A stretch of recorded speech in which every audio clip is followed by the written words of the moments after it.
안녕하십니까. 방금 소개받은 위세하이텍의 김지혁 수석입니다. 감사합니다.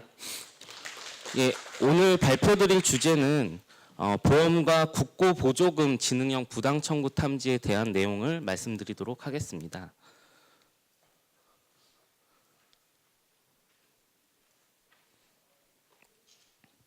일단 부당 청구 탐지 시스템의 필요성에 대해서 말씀드리겠습니다. 첫 번째, 보험금 부당 청구 시스템 같은 경우에 그 작년 2016년도 한 해 동안 이제 적발된 보험 사기 금액이 전년 대비 약 9.7% 정도가 증가하였습니다. 2016년도에 보험금 부당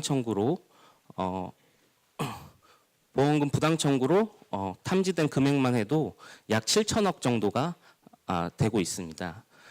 근데 이런 부당 청구 같은 경우에 그 단순히 부당 청구가 증가하는 것뿐만이 아니라 수법이 다양해지고 있어서 이에 대한 대응이 필요한 상황입니다. 그래서 보험 사기 적발 금액 및 인원 추이를 보시면 보험 사기 그 적발 인원은 줄어드는 반면에 보험금 부당 청구 적발 금액은 점점 증가하는 추세로 보이고 있습니다. 또한 국고보조금 같은 경우에 국고보조금 그 정부 보조금 같은 경우에 이제 전 부처에서 관리를 하고 있으나 이제 복잡하고 다양하게 진화하고 있는 부당 청구에는 효과적으로 대처하지 못하고 있는 상황입니다. 특히 분야별 부정수급 환수 금액을 보시면 보건복지 같은 경우에 436억, 그리고 노동 분야에 약 107억, 그리고 농림 분야에 21억 정도로 구분이 되어 있습니다. 보조금 부정수급의 그 큰 기사입니다. 9월 27일자 신문으로 나온 건데요. 그 사회보장급여 시스템 같은 경우에 큰 구멍이 나서 6개월간 143억 원이 부정수급을 일어났다라는 부분, 그리고 최근 3년간 국고보조금이 부정수급 금액이 약 6천억 정도에 달한다는 부분입니다. 이만큼 보조금에 대한 부정수급 건수가 늘어나고 있기 때문에 이러한 보조금 부정수급 혹은 보험금 부정수급에 대한 이러한 부분들을 잘 탐지해서 찾아내는 것이 무엇보다도 중요한 상황이라고 말씀드릴 수 있습니다. 특히 산업 분야별 부당 청구 시스템 시장 점유율을 보시면 제일 많은 부당 청구 시스템이 활용 중인 데는 이제 은행권, 금융권 이렇게 되고요. 특히 보험 같은 경우에는 약 15.4% 정도, 그리고 의료 분야에는 6.5%, 그리고 정부 쪽에는 5.7% 정도 시장 점유율이 있습니다. 금액으로 따지면 약 정부 같은 경우에는 한 6천억, 그리고 보험금 같은 경우에는 약 1조 7천억 정도의 그 전 세계 시장 규모를 가지고 있습니다. 위세하이텍에서 개발 중인 그 지능형 부당 청구 탐지 기술의 목표는 부당 청구 적발률 40%를 보이는 지능형 부당 청구 탐지 시스템을 개발하는 것입니다. 지금 현재의 기존의 부당 청구 탐지 시스템의 기존 방식으로는 정형 데이터를 가지고 룰 기반 시스템 기반으로 통계적인 기법을 적용을 해서 룰 기반으로 탐지하는 그러한 기존 방식을 가지고 있고요. 기존 방식으로 탐지했을 때 대략 적발률이 한 25% 정도 된다고 통계적으로 나와 있습니다. 그리고 지능형 탐지 시스템, 저희 위세하이텍에서 개발하고 있는 지능형 탐지 시스템은 빅데이터를 사용을 하여서 데이터와 알고리즘을 접목시켜 머신러닝 기법으로 적발률을 40%까지 저희가 달성하고자 합니다. 특히 비정형 데이터, 정형 데이터뿐만이 아니라 비정형 데이터에 대한 부분들, 즉 텍스트에 대한 부분, 그리고 이미지에 대한 부분들도 저희가 포함시켜서 보험금 부당 청구 탐지 혹은 보조금 부당 청구 탐지에 적용하고자 합니다. 지능형 부당 청구 탐지의 서비스 오버뷰를 말씀드리면요. 머신러닝 그리고 딥러닝 기술을 통해서 보험 사기 혹은 보조금 신규 패턴을 발굴하고 정확도가 향상된 보험 사기, 보조금 사기 탐지 모델을 제공하는 시스템을 구현을 하는 것입니다. 일단 전체적인 화면을 보시면 청구 데이터, 계약 데이터, 지급 데이터와 같은 이러한 입력 데이터를 통해 저희가 전처리를 진행을 하고요. 이러한 전처리 과정을 통해 변수를 선정을 하게 됩니다. 선정된 변수를 가지고 저희가 패턴 분류를 진행을 하고요. 이러한 패턴 분류를 통해서 저희가 신규 패턴들을 발굴을 하게 됩니다. 하지만 이러한 신규 패턴에 대해서는 그 프로파일링 단계를 한번 거치게 되는데요. 이러한 프로파일링 단계는 전문가, 즉 이러한 패턴을 탐지하시거나 이제 룰을 생성하시는 그런 기존 업무를 담당하셨던 전문가분들께서 프로파일링을 통해서 신규 룰을 생성을 하고요. 이러한 신규 룰을 기존 룰 시스템에 적용이 가능. 이러한 신규 룰을 생성을 하고 이러한 신규 룰을 기존 시스템에 적용하게 됩니다. 이러한 신규 룰이 생성이 되면 고객이 부당 청구 혹은 청구권에 대해서 데이터가 들어오게 되면 신규 데이터가 들어오게 되면 부당 청구에 대해서 저희가 패턴을 판별을 하게 되고요. 이러한 판별을 통해 부당 청구 탐지 쪽에서 이게 부당이다 아니면 정상이다 라는 것을 저희가 판별을 해주게 됩니다.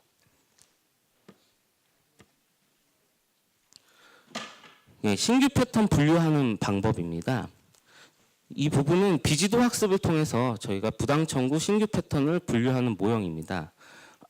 이 부분은 이제 클러스터링을 통해 저희가 각각의 빈도수들로 저희가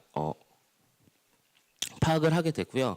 이러한 파악된 이러한 빈도수들 중에서 군집 간의 분리도를 저희가 다시 찾아내어 정상 패턴과 부당 의심 패턴을 저희가 확인을 하게 됩니다. 이러한 부당 의심 패턴의 부당 의심 패턴을 한층 더 들어가게 되시면 이 부당 의심 패턴이라고 관계되어 있는 그 변수들 간의 그 중요도들도 저희가 파악을 할 수 있습니다. 이러한 그 클러스터링 기법으로는 이제 K-means 클러스터링과 그다음에 SOM 기법을 저희가 적용을 하여 진행을 하였습니다. 그래서 이런 신규 패턴을 분류를 하게 되면요, 그 다음 단계가 프로파일링을 해야 됩니다. 저희가 신규 패턴이라고 찾아냈지만 이러한 신규 패턴이 진짜로 부당 패턴인지 아니면 부당이 아닌 패턴인지는 이 업무의 전문가분들께서 이제 판별을 해주시게 되고요. 이러한 부당 청구 데이터의 유사도를 기준으로 해서 청구 패턴 유형을 분류를 하게 됩니다. 그러면 실제 적발된 부당 청구 변수의 이제 통계량 분석을 통해서 유의한 부당 패턴을 도출을 하게 되고요. 이 사례는 이제 저희가 심평원의 그 안과 상병을 가지고 저희가 부당 청구 패턴 분류를 해본 것입니다. 그래서 실제 저희가 5개의 유사 패턴 그룹으로 분류를 하였고요. 전문가 의견 검토를 통해서 04번 그룹이 이제 부당 패턴이라는 것을 저희가 찾아낸 것입니다. 그래서 이러한 부당 패턴들을 룰로 변환하거나 룰로 전환하기 위해서는 일단 머신러닝 같은 경우에 어떤 변수의 영향을 받아서 분류되었는지 알 수가 없기 때문에 설명력이 높은 저희가 디시전 트리 알고리즘을 사용을 하여서요. 그래서 고위험 패턴인지 중위험 패턴인지 주인지 저위험 패턴인지를 저희가 판별 모형으로 판별을 하게 되고, 이러한 판별 모형을 통해서 디시전 그래프라든가 룰이라든가 그 다음에 이러한 룰에 적용된 변수 중요도들을 저희가 판단하게 됩니다.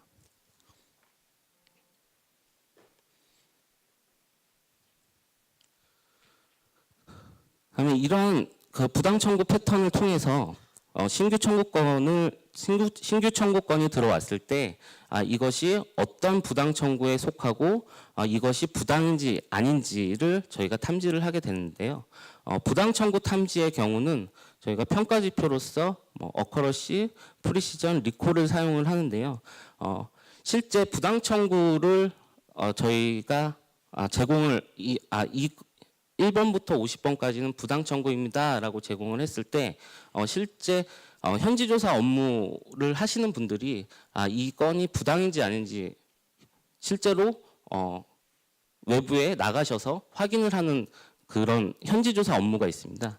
그렇기 때문에 현지 조사 업무에서는 부당이라는 Y 리콜 값이 상당히 중요합니다. 그래서 부당 청구 탐지에서는 정확도도 중요하지만 이러한 현지 조사 업무 특성상 부당을 놓치지 않고 정확하게 탐지하는 Y 리콜의 지표가 상당히 중요한 상황입니다.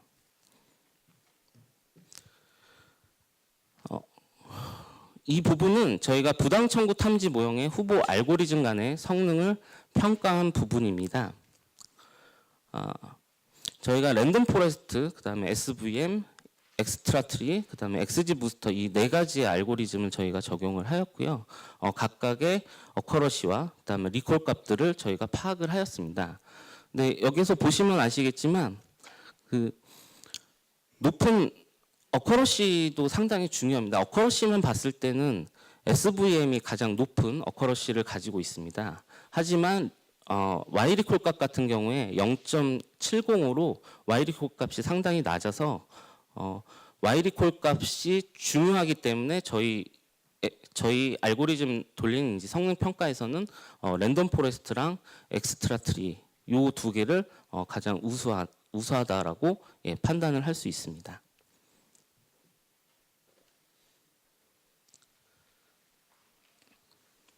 다음은 부당 청구 탐지 모형에 저희가 딥러닝을 적용해 본 부분입니다. 딥러닝 알고리즘은 저희가 ANN을 적용을 하였고요. 실제 딥러닝 같은 경우에는 그 샘플 개수가 적으면 성능이 저하돼서 저희가 업샘플링을 통해서 이제 성능을 좀 높이는 작업을 진행을 하였습니다. 그래서 업샘플링 전과 후의 그림이 있고요.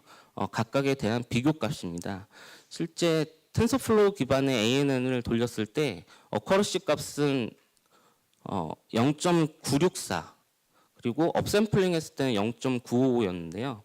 실제 Y 리콜 값은 텐서플로우 있을 때 0.872 그리고 업샘플링 했을 때는 0.988로 상당히 높은 그러니까 업샘플링을 통해서 Y 리콜 값을 약 11% 정도 더 높인 상황입니다.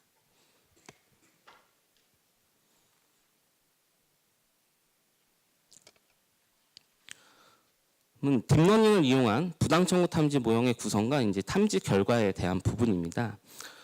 그러니까 딥러닝 알고리즘은 그 데이터의 양과 그다음에 히든 레이어 구조에 따라서 성능의 차이가 크게 달라지기 때문에 저희가 각각의 그 적용 도메인마다 다양한 레이어 구조로 이제 성능 최적화가 필요한 상황입니다.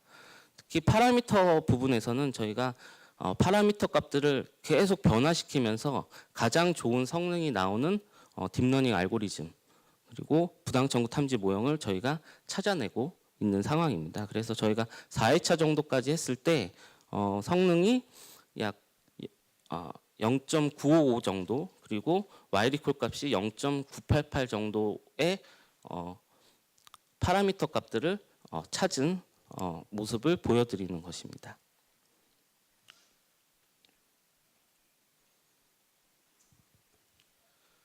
이 이미지 추출을 통한 이제 부당 청구 시스템 고도화에 대한 부분입니다. 지금 현재 저희가 사고 이미지로부터 이제 유사도 측정을 통해서 특질을 추출을 하고 있습니다. 그래서 실제 차량 사고가 났을 때 이 사고가 뭐 후면 사고인지 전방 사고인지 이런 것들을 구분을 하여 저희가 판독을 할 수 있고요. 또 하나로는 실제 사고 현장에 번호판을 저희가 사진으로 찍으면 그 번호판을 저희가 인식하는 작업을 지금 진행하고 있습니다. 단순히 정형 데이터만을 가지고 저희가 알고리즘을 돌리는 것이 아니라 계속 발전되고 있는 상황에 맞춰서 이러한 이미지라든가 아니면 텍스트 데이터, 특히 사고가 일어났을 때 사고에 대한 사건 경위서라든가 이러한 부분들도 텍스트 이미지를 통해서 입력 변수, 즉 그 특질들을 추출해서 반영을 하고자 합니다. 그래서 특히 이 이미지 인식 부분은 차량이 사고가 났을 때 사고 이미지 집계 데이터를 통해서 색상 특징이라든가 아니면 색상 특징점들에 대한 유사도를 찾아내게 되고요. 그래서 실제 사고 난 모델, 색상, 위치, 그다음에 차량의 표준 차량 특질, 그리고 소유주가 가지고 있는 차량의 기본 정보들을 가지고 차량과 사고 이력 정보 이런 것들을 다 종합을 해서 저희가 이미지 판독을 통해서 이미지 특질을 매칭을 하게 됩니다. 그래서 추후에 저희 연구가 좀 더 발전이 된다면 차량 사고 이미지만 가지고 어느 정도의 보험금이 나올 수 있는지 이러한 것들도 판별이 가능한 상황입니다.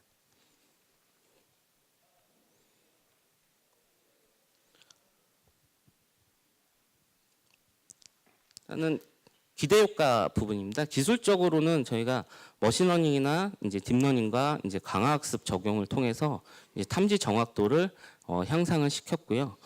그리고 데이터 전처리, 그다음에 특질, 알고리즘 적용을 통해서 운영 효율성과 업무 변화 유연성이 대폭 향상됩니다. 그리고 15% 정도의 탐지 정확도만 개선을 해도 약 900억 정도의 의료보험 이제 부당 청구액을 감소시킬 수 있고요. 보험 산업 내수 시장에서 외산 솔루션을 대체할 수 있습니다. 또한 사회적으로는 이제 보험금 부당 청구의 조기 탐지로 사회적 문제와 비용의 증가를 사전에 예방할 수 있고요. 보험금 누수를 방지하여 보험금 추가 부담을 경감시켜 선의의 계약자를 보호할 수 있습니다. 또한 보조금 부당 청구 탐지로 국고 보조금을 적정하게 집행 가능하게 저희가 탐지할 수 있습니다. 제가 발표를 너무 빨리 진행한 부분이 있어서 앞부분에서 좀 더 자세히 설명을 해드리도록 하겠습니다. 지능형 부당 청구 탐지의 이제 서비스 오버뷰인데요. 여기에서 저희가 패턴 분류와 그다음에 부당 청구 패턴 판별, 부당 청구 탐지 이렇게 구분이 되어 있습니다. 그러니까 패턴 분류와 그다음에 아래 레이어에 있는 그 부당 청구 패턴 판별, 부당 청구 탐지 이 부분은 별개로 보셔도 상관이 없는 부분입니다. 특히 패턴 분류를 통해서 저희가 신규 룰을 생성을 하게 되면 기존 룰 베이스 시스템의 적용도 가능하고요. 아니면 신규로 저희가 기존의 룰 베이스 시스템이 없었다라고 하면 저희 패턴 분류, 그다음에 패턴 판별, 그리고 부당 청구 탐지하는 부분까지 다 포함을 시켜서 저희가 시스템을 구축을 할 수 있게 됩니다. 특히 저희가 기존의 데이터를 가지고 분석을 했었던 게 심평원의 그 안과 상병만을 가지고 저희가 데이터를 분석을 했었는데요. 이 데이터 같은 경우에 대략 한 2만 건 정도의 데이터를 가지고 저희가 부당 청구권 한 2천 건 정도를 가지고 있는 것을 부당 청구권 2천 건 내외인 것을 가지고 저희가 적용을 해 본 것입니다. 특히 이러한 패턴 분류 같은 경우에 심평원의 룰의 전체 개수가 한 35개 정도를 가지고 계신다고 하는데 저희가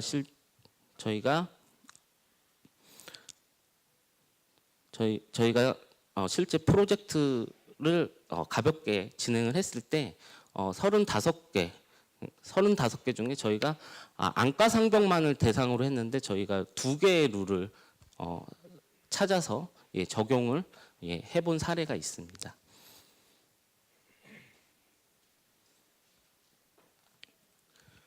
특히 이러한 프로파일링 같은 부분은 전문가분들의 의견이 상당히 중요한데요. 저희가 아무리 이러한 신규 룰들을 찾는다라고 해도 이게 실제 룰로 반영되기까지에는 전문가분들이 의견을 검토하고 이러한 룰이 실제 부당 청구 룰이다라는 그러한 과정이 꼭 필요한 부분입니다. 그래서 실제 반영된 룰을 가지고 저희가 실제 찾아낸 패턴들을 디시전 그래프 그리고 룰 그리고 변수 중요도 이런 것들을 저희가 보여드려서 이러한 현재의 부당 청구권이 이러한 패턴에 속하고 있다라는 설명력을 저희가 높일 수 있는 그러한 부분입니다.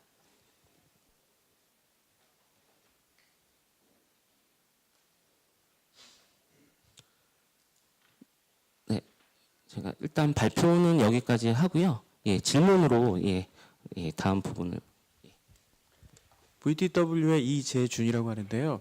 그 아까 말씀하셨던 것 중에 업무 전문가가 부당이라고 하는 거를 부당이라고 평가했었던 사례가 제일 중요하다라고 말씀을 해주셨는데, 그보다도 그 시스템이 부당이 아니라고 평가했는데 전문가는 부당이라고 평가한 어떤 타입 2 에러에 해당하는 비율은 어느 정도가 되는지를 좀 알 수 있을까요? 그 비율은 높지는 않았고요. 제가 지금 비율을 지금 말씀드리기에는 좀 그렇고, 저희가 한 5가지의 패턴을 찾았는데요. 그 중에 요거는 부당인 것 같다라고 했던 게 부당인 것 같다라고 말씀하셨던 게 이제 한 건 정도가 있었고, 그다음에 이거는 부당이다라고 하는 게 한 2건 정도 있었고요. 그래서 저희가 총 3건에 대해서 전문가 검토 의견을 통해서 2개의 신규 룰을 찾아낸 것입니다. 디지털 타임스 기자인데요. 아까 그 심평원 얘기하셨는데, 네네. 물론 지금 이 솔루션이 현장에 지금 적용되고 있는 걸로 알고 있는데, 내년부터 또는 내년 하반기부터 문재인 정부에서 이제 비급여를 없앤다고 거의 다 급여로 하겠다 이렇게 하고 있거든요. 그러면은 이 심사 제도가 굉장히 기능화되고 굉장히 정확해야 돼요.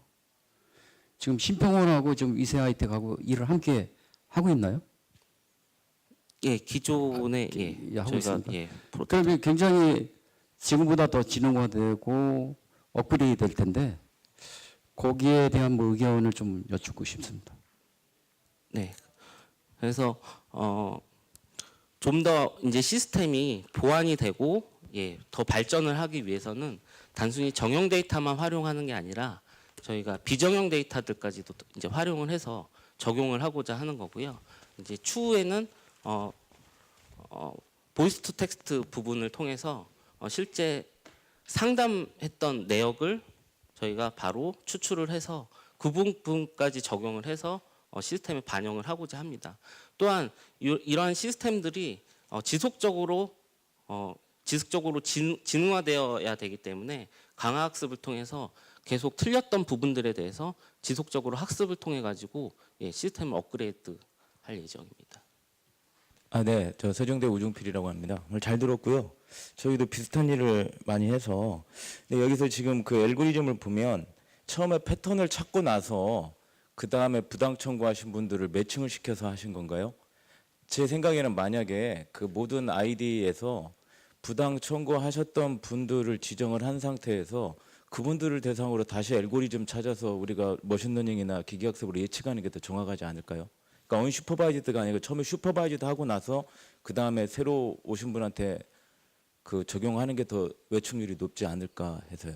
저희가 적용을 했었던 부분은 이제 신규 패턴을 찾는 부분이다 보니까요. 처음에는 비지도 학습을 통해서 그런 패턴들을 찾아낸 거고요. 그러한 패턴들이 찾고 난 다음에는 이게 부당이다 아니다라는 것을 라벨링해서 패턴 탐지나 그다음에 탐지 부당이다 아니다라는 걸 탐지하는 부분은 저희가 지도 학습을 통해 가지고 학습을 시킨 것입니다. 네, 온라인 질문도 많이 있는데요. 그중에서 한 2가지만 선별해서 말씀드리도록 하겠습니다. 온라인에서 이동님이 질문하셨는데요.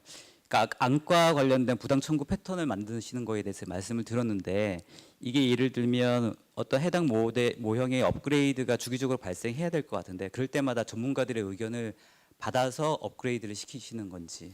아니요, 업그레이드를 시키는 방법은 2가지입니다. 이제 첫 번째가 이제 룰 베이스 시스템이 기존에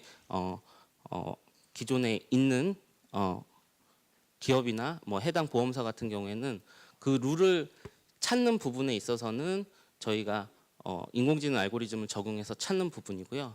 실제 이게 룰이다 아니다라는 것을 반영을 하는 부분은 그거는 이제 전문가분들이 확인을 해서 예, 적용을 해야 되는 부분입니다.